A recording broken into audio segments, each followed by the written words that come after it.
Tu ne vaincras pas parce que tu as prié. Tu ne vaincras pas parce que tu jeûnes beaucoup. Tu vaincras parce que l'Éternel est avec toi. Pourquoi il est avec toi? Mais parce qu'il protège le fruit de son élection.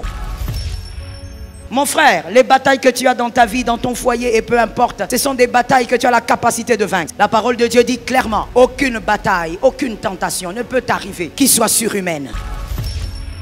Voilà pourquoi mon frère, tes batailles ne sont pas les batailles de ton voisin. Si Dieu lui donne tes batailles, il va peut-être perdre la foi. Dieu t'a donné ces batailles parce qu'il sait que toi tu vas tenir. J'aime dire aux femmes mariées que si Dieu t'a donné un homme volage, ce n'est pas pour encourager son attitude. Mais si toi, Dieu t'a donné un homme comme ça, alors que ta voisine, Dieu l'a épargné, c'est parce que Dieu sait que toi, tu vas tenir et tu vas garder la foi jusqu'à la transformation de cet homme. Les combats que tu vis ressemblent à la taille de ta destinée. Ça ressemble même aussi à la grandeur de ton élection. Votre délivrance a été incorporée dans votre élection.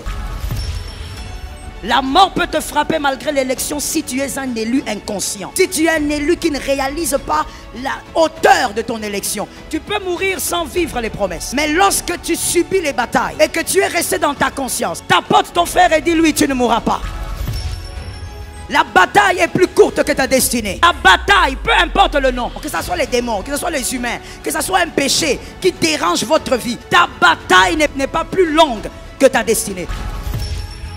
Ta bataille est plus courte que la destinée. Donc, la bataille va s'arrêter, ta destinée va continuer. Pénina va s'arrêter, Samuel va arriver. Tu auras le temps de célébrer Samuel.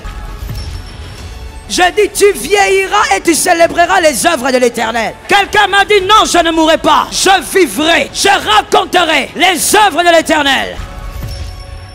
Oui, le bonheur et la grâce m'accompagneront tous les jours de ma vie. Et j'habiterai, moi ainsi que mes enfants, dans la maison de l'Éternel jusqu'à la fin de mes jours. Le ciel est favorable.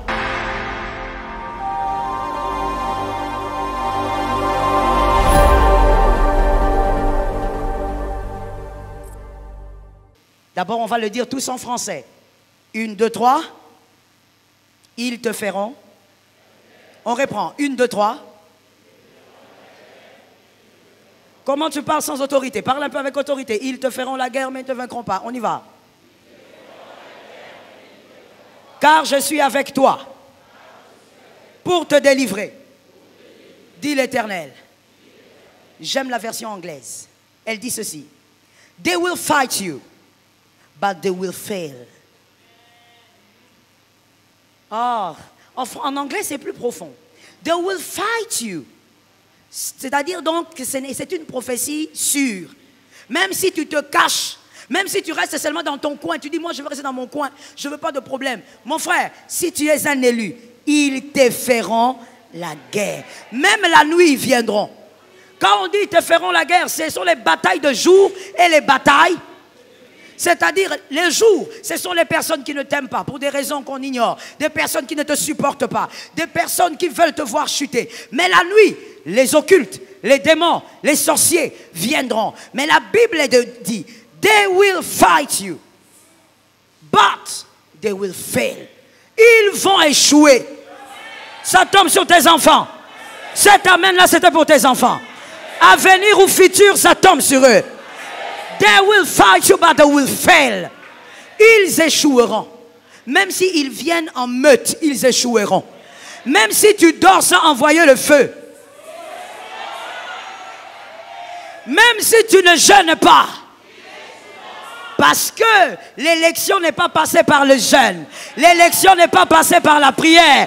L'élection n'est pas passée par les retraites. L'élection est passée par la grâce.